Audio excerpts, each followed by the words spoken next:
Right, ebusia ma mema wakwaba efambrasa channel we say so. Aha say a road to wealth. Aha no yehwe kwan ya befa so a dane de nyina no obetimi enya sika ewo online. Na ene no me ba kire wade bia say utimi ya ebebo opa. Say uyo obi a wunya business a enka obeye. Nanso no unni sika bebre. Ebia sika opese wo de start no 200 cedis, 300 cedis, 400, 500 anase ne eko na unhu business a onfa start me ba kire o sene obeye mini importation business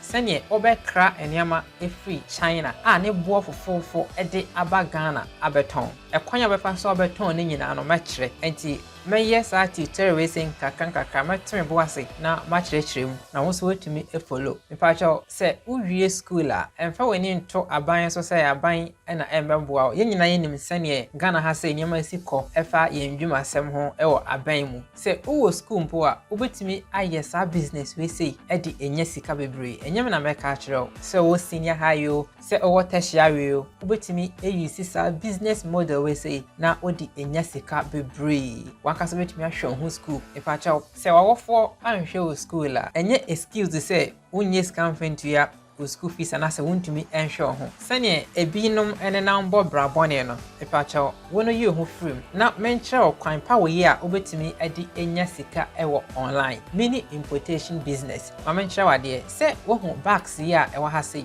ade bia obi use bia no obetumi aton bi nti se wo yo ba obetumi afa bags e dey free China na waton e say obetumi import 200 cedis per na start na se wo start a me ka kire wo say obenya sika e dey free nti kakran na wo ye no obenya sika bebre e dey ahwe ho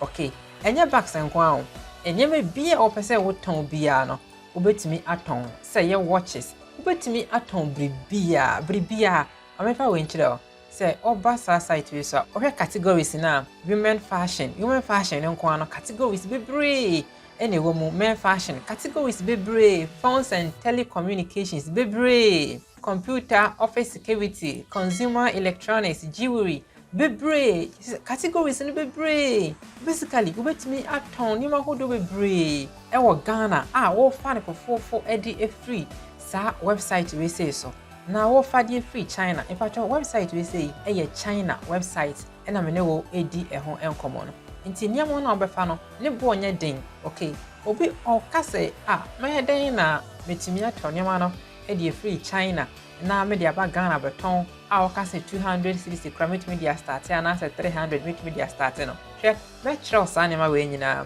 nti wo dia wa ba sa channel we so no dia ebehia wa ne say obe subscribe to channel no ho now turning on notification bell no sene be ya se me de update bia ba na onsa etimi aka me mpese me ye tutorial na bom teten ohum nti me twitwa ne kakra me kire wa kire wo sene be ya obeton ni nyina me kire ni nyina na onso wetimi enya sika e de free online why me kire real business obeya wodi benya sika mini importation business ade we say enkrofo kire e digiska ebi aye PDF na wonom ton me kire for free na meto me bo asenso ma kire wo mu wo question bia nso a na wo bisa e wo comment section na say we introduction na meye entina me ma no enko kire me bie bebre me subsequent videos na me de a kire sane ebeya obeye sa business we say na wa succeed me wo say me boa wa ko se obe succeed enti se wo succeed a me so de maseda ebebre me enti no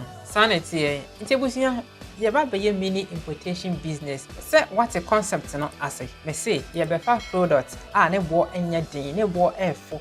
free China na yakoton wo Ghana enya wo na wo fa wi mu hyen akọ China ho akotons akotosa product na aba ye be ma wo bi ato de free China ho company bi a onom so de nyama free China ba Ghana no ye to de amasa company ni say omo fa mbreye wo Ghana be bi wo Ghana bi a tokro bi a wo hima wo hwe bi a no betimi ayesa business we say be pa chaw fa hu hye ma na nyi woni je say on saka sa video ya on so be ye mini importation business krania ma fra brochi na wonso ton efenyeska enti ansa na yebe fridge media na se no yebe hia some tools bi tool a yebe hia no